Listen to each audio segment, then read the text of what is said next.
Welcome, Vitaly, to the podcast. Nice to have you here. One of the things that I cover on my podcast is like sort of macro trends that are happening in the world on this pale blue dot of ours that you can see from far away in the universe. So what's happening here, Vitaly?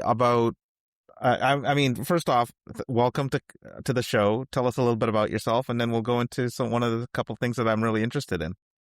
Yeah, thanks for having me. Coming to you from Bay Area, from Silicon Valley, where I've spent most of my life, who grew up. I run Mafka Capital, which is an investment banking practice.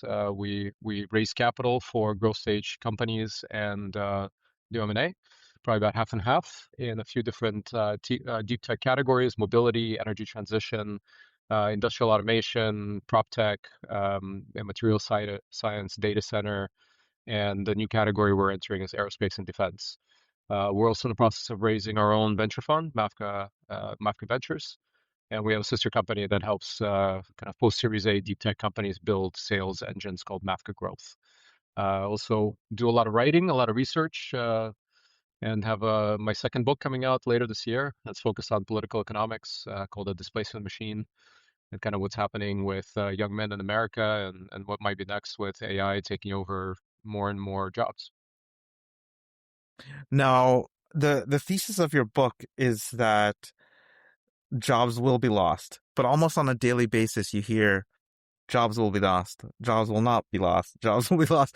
So you're definitely on the jobs will be lost side, is what I'm thinking. Talk about that and what your thesis would be if Yeah. that happens.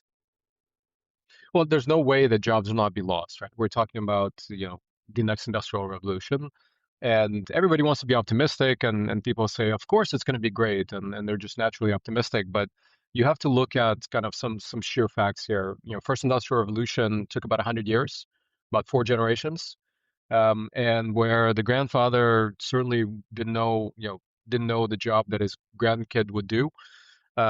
We had the second industrial revolution that took about 60, 50 years, depends how you count. So about three generations. So already kind of getting tighter and a little bit more difficult for people to make the transition. And then the computer revolution is about 40 years, starting in 70s, 80s, however you want to count. And we are part of that. So we feel that, and we know that for older generations it was difficult to make the digital transition. Now, this one is happening within the context of one generation, within 10 years. And that means that people who will be displaced, who are already being displaced, they have to retrain. And they're still mid-career. And I don't think it's realistic for somebody who has, let's say, a high school education and is doing a, logistics job or is working in a warehouse or doing some assembly or driving a truck or doing some basic administrative work. It's not realistic for them to retrain for a career of the future and raise their level of education. So that's what concerns me.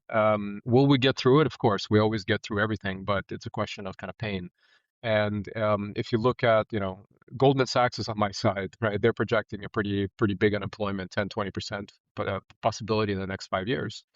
Um, and what we know for sure, if you study history, is that any society that gets to 20% unemployment goes fascist, Hmm. right? And you can see, World War II and how the Nazi Party came to power democratically is within 3 years, the middle class in Germany after World War One lost their status and lost their income and lost their ability to live, how they were used to living, and that's what creates these movements.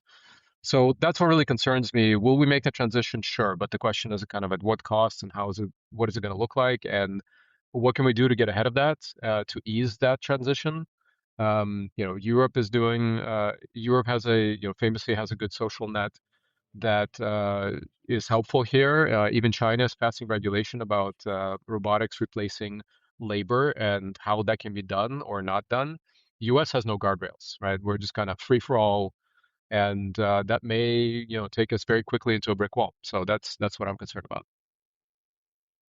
Very interesting. One of the things I picked up on there was the truck driver. Are we that close to having automated trucks on the road? We already have automated trucks on the road being tested. There's several companies in Europe and US and in China that are doing commercial EVs commercial AVs. They're all electric, but autonomous vehicles that are already operating in limited environments, so in mining, in big kind of rail yards, things like that. And there's already companies that are publicly traded companies, I won't name names, that are already testing this for um, on-road autonomy. And truck driver, or professional driver in the U.S. is the single biggest profession, and it's been notorious. It's a notoriously difficult profession, so there's a high turnover rate. For example, Mm-hmm. in trucking, truck drivers, they on average, it costs them a lot to recruit and train a truck driver, but they will stay with the company for about 10 months on average. Maybe that's stretched out a little bit, but that was a stat I remember from a few years ago. So it will solve a particular pain to begin with, because now there's platooning. So essentially, one driver is platooning several trucks behind them. So there's ways, people have been trying to solve this problem for years, but it will get to a point where it's going to be fully autonomous, and you're going to see professional drivers lose their job, and that's about 9 or 10 million people in U.S. that are in that Mm-hmm. profession. Interesting. Now talk about the manufacturing side too. I think Elon Musk said that last year, or it is June now. Yeah, he said last year. He said by the end of this year, we'll have robots on the manufacturing floor of Tesla if it's not already there.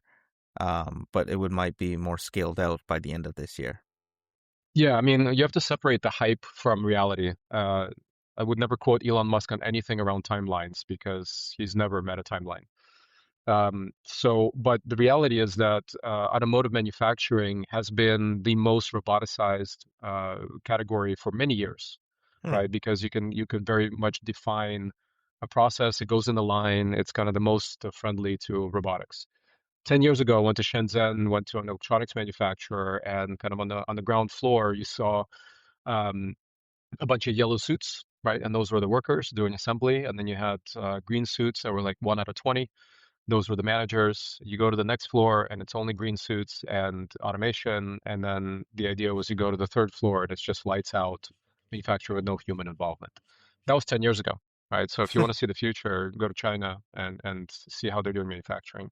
Um, Manufacturing will be more and more automated. If you go to the Porsche factory, the first time a human touches it is after it comes out of the paint Hmm. booth, right? So there are already major parts of the process that are automated. And there was all this hype, political hype, um, about bringing manufacturing back to the US. Yeah, maybe it'll come back, but it won't be humans. It will be robots that are doing that work. Interesting. So that's long gone. Kind of simple moving part from left to right and doing all those things are going to be roboticized. On the other hand, who wants to stand on their feet for 8 hours doing the same repetitive task? Hmm. That's no life. That's no lifestyle. Question is like, how do you get those people to be productive and feel, let them earn a living in another way? How do you retrain those people? Um, but in our fund, we're specifically looking at 5 specific categories in vertical robotics. One being healthcare robotics, which can span from surgical Okay. technologies that are super precise, which have been in market for a while now, surgical robots, to things in a hospital that help, for example, autonomous robots that will move hospital beds and move patients around the hospital, which makes it more efficient and faster because Interesting. usually that's a big pain. To things around the home, because we have aging populations from Japan to Germany and Italy and Spain to US, and other areas around the world where you need companions that will do certain things around the house. I mean, it spans from kind of delivering pills on time to somebody, all the way to literally a companion, because in Japan it's notorious people live by themselves, Right. and they're lonely. So that's one key category. That's probably the biggest addressable market in the next 3 to 5 years. The second one being logistics, right? So materials handling things around the warehouse. And then, of course, manufacturing automation, not just automotive, but everything else.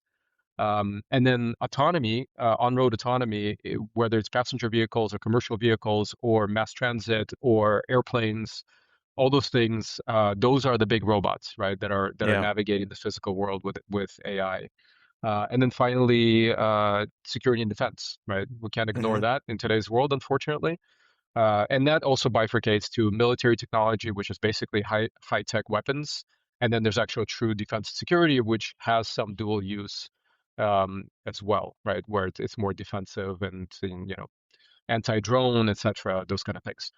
So those are the areas that we look at. And broadly, if you look at the venture capital industry, the industry has already moved on. About 70% of venture capital is going into these vertical applications, kind of end user applications with revenue right on the horizon, versus the core technology that's been invested for the last, call it 10, 20 years, where we're talking about the foundation models for robotics, the different grippers and sensors and compute, kind of all these kind of horizontal solutions that gave us the building blocks to now be able to build a full solution. So about 70% of the capital goes directly now. We still have a lot of progress on the kind of core technologies, but we focus on kind of go to market and look at Hmm. specifically, the specific problem that they're trying to solve in their particular market. That was a lot. I think what I feel like is that you're turning me over to now believe that there will be severe job displacement. And what are we gonna do, Vitaly? Like, what are we gonna do? Are we just gonna sit around and play cards? I actually feel like that's a a realistic thing. I observe like the trading card market, for example. It's Pokemon and Magic and stuff, and there's like a renaissance in that right now. Like, there's an investment side, but there's the actual people who sit down and play it. Maybe we're just the future us are just going to be sitting around socializing and playing cards. Well, there's a philosophical angle here and there's an economic angle, right? So Hmm. the philosophical angle is like, how are people going to fill their time and find what they're passionate about and their meaning in life. Everybody's gonna be Yeah. different there. But at a more base level, we're talking about economics, right? Right. And in capitalism, we have the capital and labor contract, right? They work together, capital and labor. And if we get to a point, it's never that clean, it's not going to be a clean cut. But if we get to a point where capital doesn't really need labor that much, or at some point eventually at all, then we have complete kind of sucking out. On the other Hmm. hand, even if you're in the B2B business and you're selling to other companies, US is a 70% plus consumer economy. So at the end of the day, somebody's selling to consumers and they're driving the economy. Right. So if you have an unhealthy economy where consumers have no money to spend, then nothing's going to work, right? Right. So it's kind of a self-fixing system in that sense. But we are going to get out of whack, right? If we don't balance all of these factors and very consciously go in a particular direction, which involves our legislature, it involves the government to be able to create these economic conditions based on what's in front of us, not what's behind us. Right. Unfortunately, the average age of a senator in the U.S. is probably 120. And when we're talking about, the Moore's law was, 18 months, right? Yeah. Every 18 months, there was a doubling of power and technology in semiconductor. The Moore's law in AI and robotics is 6 months right now, and it's only Hmm. going to shrink. Wow. So we need to get ahead of it. Every 6 months, basically we're having a quadrupling of power of AI in a year, right? And that's only getting compressed. So how do we put in the guardrails that these factors that are completely changing the economics of business, that they are not going to completely break the economics of our society, right? And I don't hear a lot, to be honest, yet from politicians who are thinking about this and putting the guardrails in place. Because if I'm a founder of an AI or robotics company, I have a fiduciary duty. That's how capitalism works. Is my job is to, as a profit motive, I want to maximize the opportunity for my company, maximize the value, reduce the costs, increase the revenues. That's what I'm supposed to do. So without any guardrails, I'm going to maximize that. Yeah. So there has to be an equal playing field for everybody in that category that has, here's the Well, rules of the game. You can do what you want. You can be the winner. You can be number one, but you're not going to break our society. It's too dangerous, right? so going back to that, you did offer a nice balance between So capital understands that it doesn't need labor, but also for capital to make money, it needs labor to spend, right? So Right. like how do you eh, like does government have to be involved there? Is that what you're saying? And regulation, is that where it comes in? There's that whole layer there that needs to be figured out, right? And I think Yeah. that's what you're saying. Yeah, I think we need to have a reset and then understand the economics. What does that mean? How do Hmm. we, if people are getting displaced and if we're allowing robotics, like in China, there's a law, they just passed a couple of laws on a kind of country level and on a province level, or not province, they call it something else. But essentially, they passed laws and said you cannot lay off people to replace them with AI, with Hmm. robotics.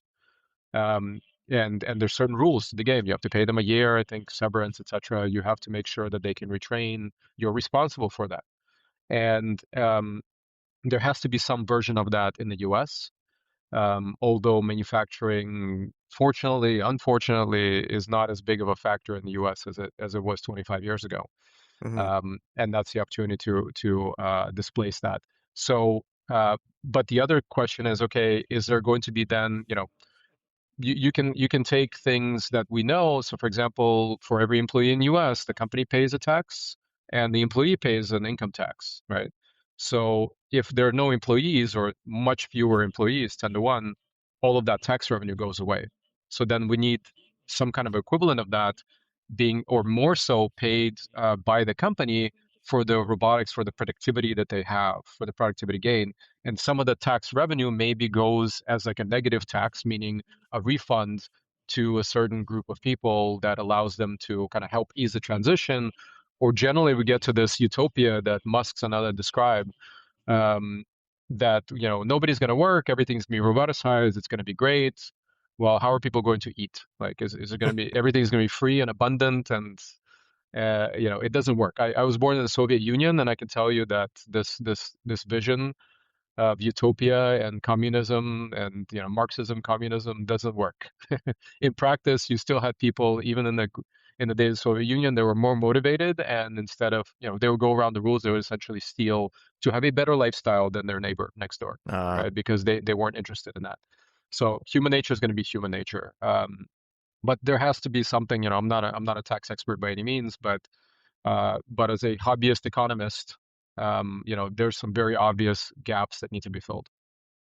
and this is why I guess that UBI talk, UHI talk has been surfacing. Ideas are being thrown out. Um, yeah, what are your thoughts on that? It just seems I see it more and more. Yeah, I mean, it's not without precedent. You look at Norway, for example. Hmm. They have they obviously have a lot of oil reserves, and they're taking the income that essentially country generates from those natural resources, and it pays a negative tax, right? So Hmm. first of all, universal basic income has become very polarizing in the U.S. US is all about slogans and brands, and what you name things in politics makes a difference.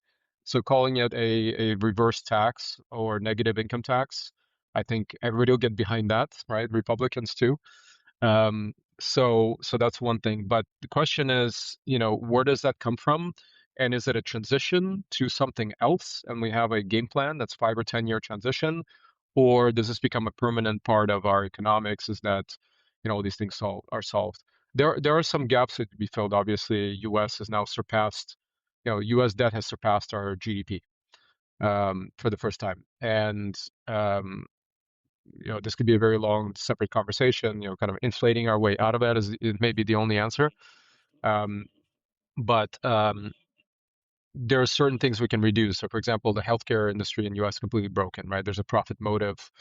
At least 40% is wasted because it's then in this kind of cycle of insurance billing and paying and administrative work that goes into all of that.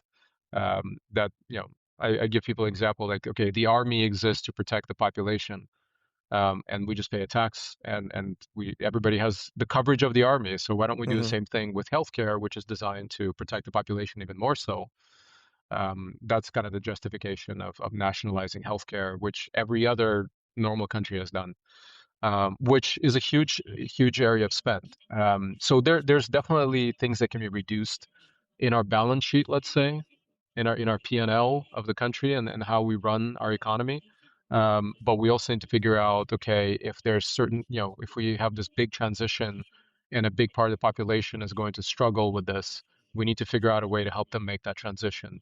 And maybe there is a future where everybody's an entrepreneur and everybody knows everything and they can start their own businesses and sell to each other, and it's going to be a happy utopian place. But it's not going to happen overnight, that's for sure. Okay. Yeah. I mean, it's a good narrative there about the entrepreneur stuff, but yeah, like not everybody is capable of it too. So, one thing that you said there, and I'm gonna do this for the clips, but what is your take on U.S. versus Canada healthcare system?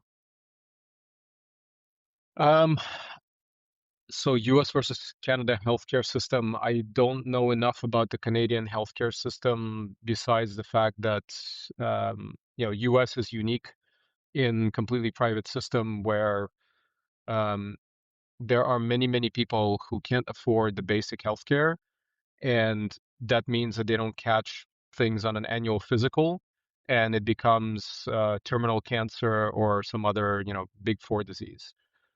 So that's kind of a non-starter, right? That's the basic that has to be fixed. One suggestion I've heard that's interesting is to every year reduce the age of Medicare by 1 year. So we gradually get to the system where you qualify and you can take the Medicare option, at 64, 63, 62, 61, etc. By the time you get there, you kind of, you make the transition. And we kind of phase out the private healthcare system that way Hmm. because it'll provide a better option. Um, so it's really about how the billing is handled. You can still say that, all the not all, but most of the best universities and best university education is in the US. So we produce the best doctors, probably, arguably. There are some other countries that do it well, as well, but US at volume does the best. And it's not a question of quality; it's a question of affordability. Okay. And we really have to fix this issue with how people are paying, paying in exorbitant amounts of money every month, or their employers are, and they have to factor it in instead of paying their employees the cash in their pocket. They have to budget for $2,000 a month for somebody in their 40s to have basic health insurance. It's crazy. I've actually been lucky enough to experience both healthcare systems, and I do prefer the American one. Only because I found like you had more competition for care, Hmm. and thus it kept I guess, the quality level high, um, and premiums low. In Canada, it's it's a little bit cumbersome to get the right care at the right time. Um, yeah, and it's I'll just say that like definitely there's not the bankruptcies that happen in the US because I've heard that too. Like the healthcare if you get Yeah. um you've heard that, right? Like it's the number one I source think of something bankruptcy. like yeah, I think something like 40% of the population has medical debt Hmm. in this country, right? Yeah, which is something unheard of that I've heard in Canada. So that part I get. Like you don't want to get sick and then all of a sudden you're bankrupt because of it because Canada doesn't allow that to happen in a certain sense. But there are trade-offs and I think like it could be run optimally so that people have a little bit more I think it's, options. yeah, I mean, certainly there's competition, right? But let's say being in the top 1%, sure, I can afford to pay and I'll have the best healthcare in the world. But if we're talking about kind of from the perspective of government, Hmm. I want maximum percentage of the population to have the best outcome. And it's kind of orthogonal. The cost structure is one thing, and then the quality of care is probably a separate thing. And they don't necessarily overlap 100% at least. There's certainly some competition for the best doctors, and you can only have so many best doctors. Yeah. But the other thing is US has an advantage because it's 10 times the population of Canada, Hmm. right? California has more population than all of Canada, and that means that you can divide the risk by a larger population. and you can Yeah. provide the opportunity for providers, for doctors, to have a bigger potential market. The insurance, there's other elements if we really drill down on this. And again, I'm not an expert, but I know enough to be dangerous. Um, for example, the cost of malpractice insurance in the US is so high. I Yeah. know somebody who was a pediatric neurosurgeon, and this is many years ago, but first year he was in private practice, his insurance on its own was like $90,000 a year, and would just climb from there as he builds up the cases, right? The historic cases that he could be sued for, Hmm. um, which doesn't exist to the same degree nearly in other countries, right? You'd really, it's a very U.S. is a very litigious society, and we pay for it because then there's malpractice insurance and all these things that are created on top of that as a cost structure. So Hmm. there's definitely ways to kind of cut all of that down and reform the entire healthcare system.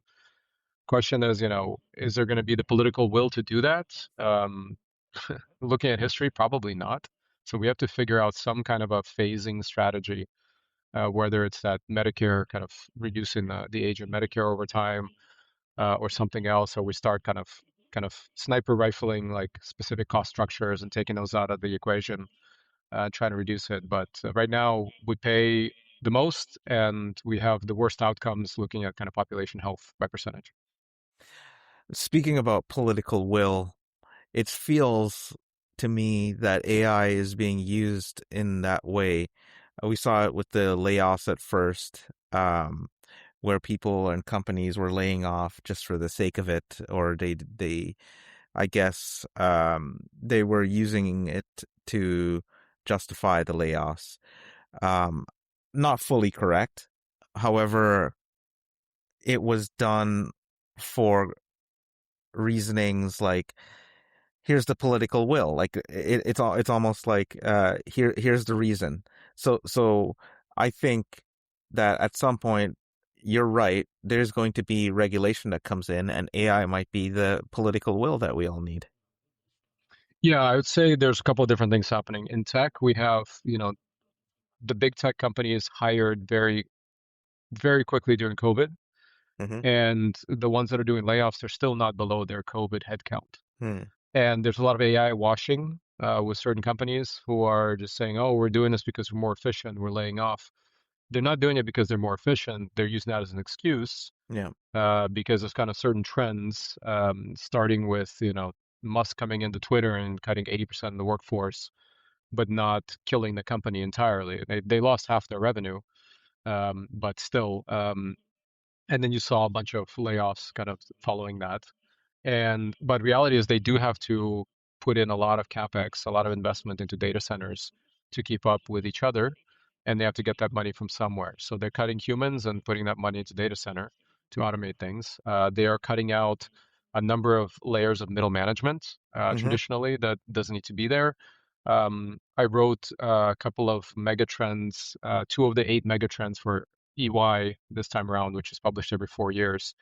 One of them is kind of on the future of organizations and what that's going to look like. And in Hmm. our research, we identified that mostly it's going to be middle management that's going to go. Hmm. Right? You're going to have management, you're going to have individual contributors primarily. So yeah, it's we're the tip of the spear, right? It's cannibalizing the tech industry first, but it's going to come for customer service, administrative jobs, all sorts of things. And then ultimately in the physical world, we're going to see it as well, kind of replacing, repetitive tasks in the physical world. I did see like a little uptick on customer service roles, mainly because people were sick of talking to AI. Or yeah. So did you notice that? I'm not tracking the labor statistics that closely, but it's, I think the near-term effect is you're going to see the quality of customer service may improve because the systems are smarter Hmm. and they solve a call, for example, faster, or they solve a trouble ticket. Instead of 3 round trip emails, it'll do it in one. Those kind of KPIs we're going to see. But inevitably, it's going to reduce the number of people you need in customer service. Maybe not eliminate, but Hmm. drastically reduce because they're going to use these automation tools, or the first layer of support will be automated. And you can already see it on any website, right? If Yeah. you see a chat support little, in any corner of any website, and the Yeah. first layer is already, 99% of the time it's bots before you get to a human. So they're reducing the load for customer service for sure I mean, already. we see it even at McDonald's when they want to try and get you to go to that kiosk at the front, right? Or even, Right. uh, Yeah. yeah. That's a So good talk. proxy for the same thing. Yeah. So tell me about your book, your essay, and the thesis behind it, and maybe go through some of the points that you feel will map out the trends for the next 5 years. Yeah, the book is so I wrote a book 10 years ago called Accelerated Startup, which is kind of soup to nuts on how to start startups. I have a second edition of that coming out this year, which is completely rewritten because 10 years later, AI has kind of rewritten the rules of how startups, what they do, how they do it, and what they focus on. So that's one. The other one is, like I mentioned, political economics book called The Displacement Machine. And what I was, the initial thesis was around kind of this grievance economy, which is young men being pulled into crypto and into supplements and into all sorts of misogynistic content online to try to play the blame game. Psychologically, it's the same thing. Somebody is in a bad place in their life, and they try to find an outside reason why they are in that place, right? And you point and you give them somebody to be angry at, Mm-hmm. or you give them an opportunity to opt out. That's how this whole crypto industry works. Crypto is complete nonsense relative to traditional economics. It's like trading nothing, and whoever says that it's just nascent is kind of silly because it's been around for almost 20 years now. Um, so, but people get pulled into that because they don't feel like they can participate in the normal economy, so they need some alternative, some shortcut. That's why that works. What I noticed, so there's that element that's kind of top of mind right now, especially, and it really kind of went through the roof under COVID when people were kind of lonely, alone, and were being pulled into these online communities even more so. Um, Social media has no guardrails, right? Because of Section 230, people can do and say whatever they want. And then before, you had people that were a little twisted that were kind of in line, kept in line because they're part of society. Now they can find each other online, and that's how we see these really negative memes coming about, and kind of these movements. Enter the political entrepreneurs. Political entrepreneurs are people who are taking all of this and pointing them towards political action. And when you saw, Charlie Kirk's funeral, which was at a football stadium, with translated live to a bunch of people, and then you had people going out there and basically giving their version of a Nazi speech. With Stephen Miller's literally the same themes as Nazi speeches. To me, that's like those alarm bells, because then you see this transition from kind of taking, people being economically taken advantage of with all these things that are being sold to them because they have a hole to fill in their mind, to then being pointed at these political movements and using kind of negative campaigning to kind of find a scapegoat and turn people against something, not for something, but turn them against something in that direction. So that's kind of the history lesson there. I also pulled in, things like the Southern strategy, which was a really important element, and kind of the moral majority, right? This is the movement, the evangelical movement that brought about Reagan, and has been long lasting since then, but started with this churches, this big mega churches, avoidance or trying to avoid taxes on their schools and forcing them to reintegrate schools, but they really turned that political message and all of that. Now, the next question is like, okay, what happens when this gets all even worse? Because a lot of these people come from kind of from areas where manufacturing left the country and kind of gutted society. Um, and you have people who not only lost a paycheck, but they lost community, right? And they're Mm-hmm. looking at a way to fill that because they don't, they used to be able to graduate high school, know that they can go get a good union job in manufacturing and in automotive assembly, etc. And a couple of years later, they can get married, they can buy a house, they can have kids, they can have a nice middle class life. All that's gone, right? Mm-hmm. Um, so all of that now, a lot of those people retrained to these jobs that are going to be some of the first affected by AI automation. So it's going to completely kind of, take the floor from under them. So what happens next, right? And kind of trying to think, okay, these trying to connect the dots, right? These social entrepreneurs, these political entrepreneurs that are going to take advantage of the situation, and what are they going to do with it? And then looking at other countries and how they've dealt with kind of reintegration. So when you had East and West Germany reintegrate, right, that could have been a potential disaster, but the way they did it, they are the biggest and strongest economy in Europe, right? So Hmm. there's hope there. Denmark has a particular way of handling when people get yeah, lose their job, and how they get retrained, and how they preserve community, and how they preserve income, and all those things. So, there's a bit of towards the end, I try to kind of provide a little bit of a prescription on what needs to be done in the next few years, and how much money needs to be spent, which is probably about $100 billion with a B, which is in the big picture not that much. We just spent that on a pointless war in Iran in a few months. But being able to set society on the course where we have this social net, and we kind of help ease this transition to what comes next um, for US. And the next 5 or 10 years are going to be, we're going to, this kind of crisis period started with 9/11. You can argue there's a great book called The Fourth Turning is Here, and it talks about kind of the seasonality in civilization, and that we're in a crisis period now, which will last probably into kind of by 20, into like early 2030s, where we're going to turn, and society is going to feel very different. The last time we had this was, the Great Depression through World War II, right? And you can see the difference between pre-Great Depression, America and the world, and post-World War II, kind of the spring of it all, and how healthy society became, and the economy and the growth we got. So the projection is that we're kind of going through the same thing now, and by, let's say, 2032, 2035, we should be on the other side of it. The question is, how do we navigate these next few years and make sure that our society doesn't break? Because there's no guarantees that it won't. I love your perspective because you're coming from somebody who has lived in a communist society, and you're now looking at fixing a capitalist society with some sort of communism, people would say. But it's like, am I wrong There's a on lot of that? nuance to it, right? There's a lot of There's a nuance to it, right? nuance. Yeah, there's It's not, nuance. it's Yeah. not, there's not only capitalism, communism, right? That's very reductionist. Right. Even like democratic socialism is not socialism, right? Democratic Right. socialism is what most of the countries in Europe are effectively. Right. So there's a lot of nuance there. And, I like to say I'm a single issue voter, and that issue is economics. Hmm. Because if we have a healthy economic society, then a lot of the other negative things fade away to a certain degree, right? Is there a country that you would say I would model it after this country?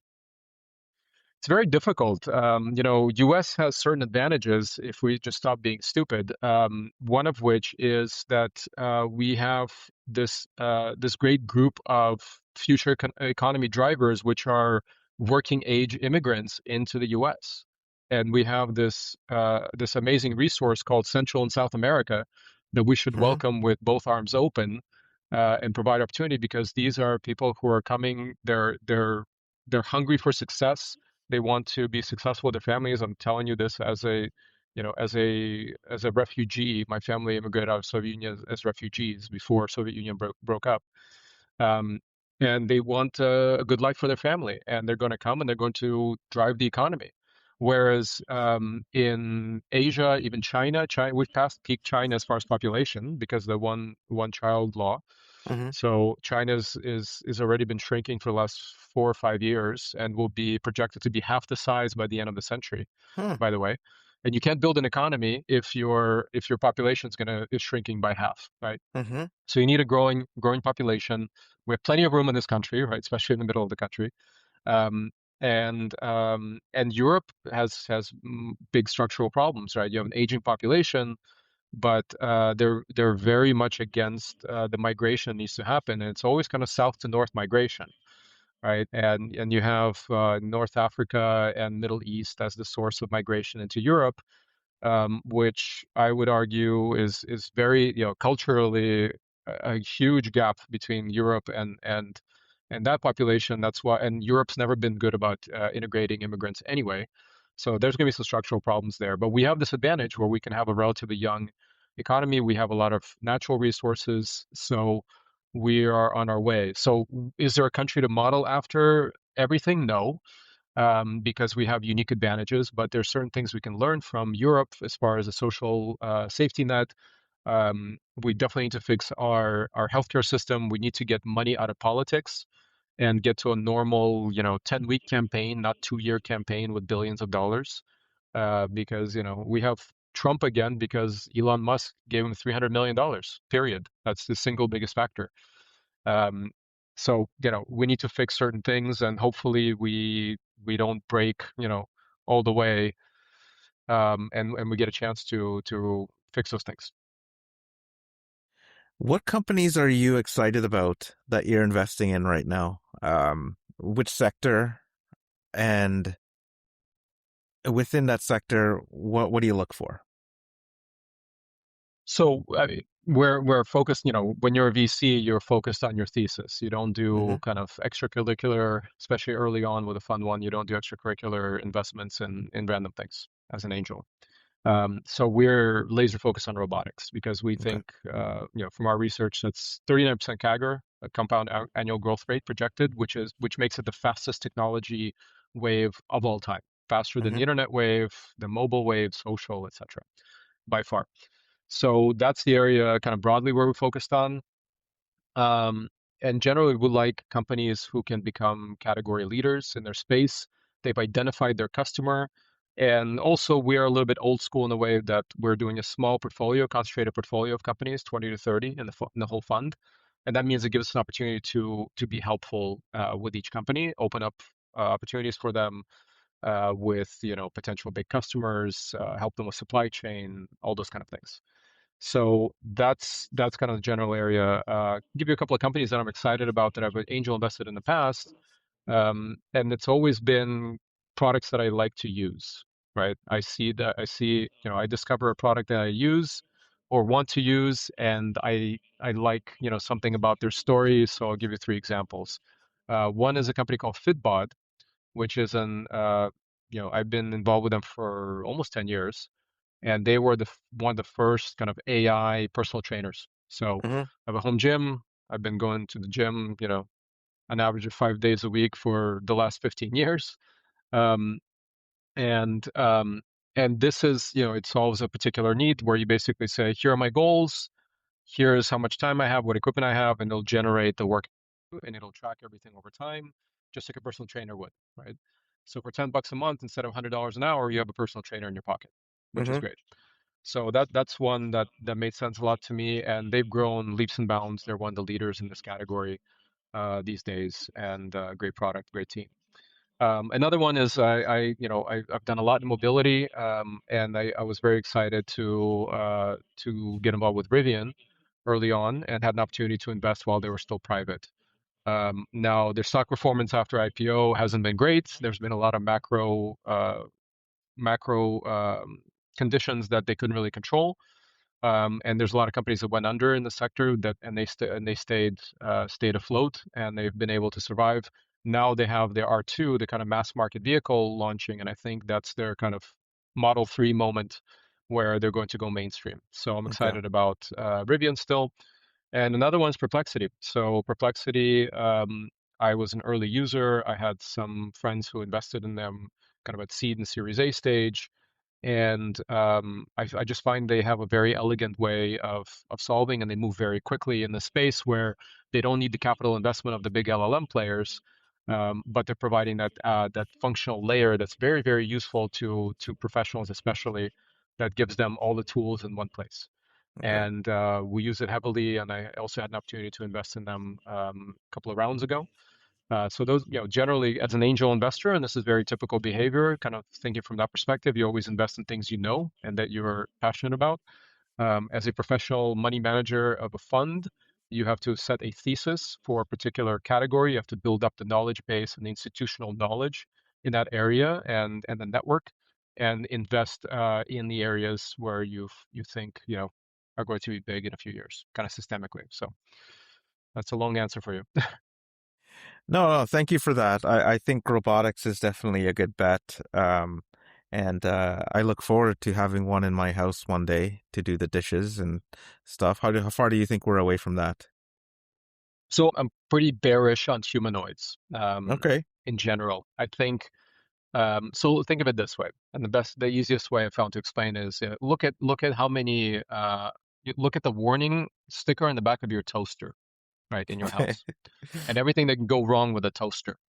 Now imagine a 150, 200-pound robot that's walking around the house, around kids, pets, Hmm. and elders, around stairs and all sorts of things. Is it safe? I don't know. Um, Probably not yet, and not even close to it. Then the question is like of usefulness, right? If we're creating a new category and this thing is going to cost realistically, I don't know, $20,000. I mean, in US, you have to look at the kind of the average population is they're hanging on to their cars longer, a few years longer now. Like an average age of a car is about 14 years on the road, because they're trying to save money. So how much of the population is going to buy a $20,000 toy, right? Or what is it going to replace for them? Is it going to walk their dog? Is it going to do their laundry? Like, what is it going to do that's displacing current spend that they have at home?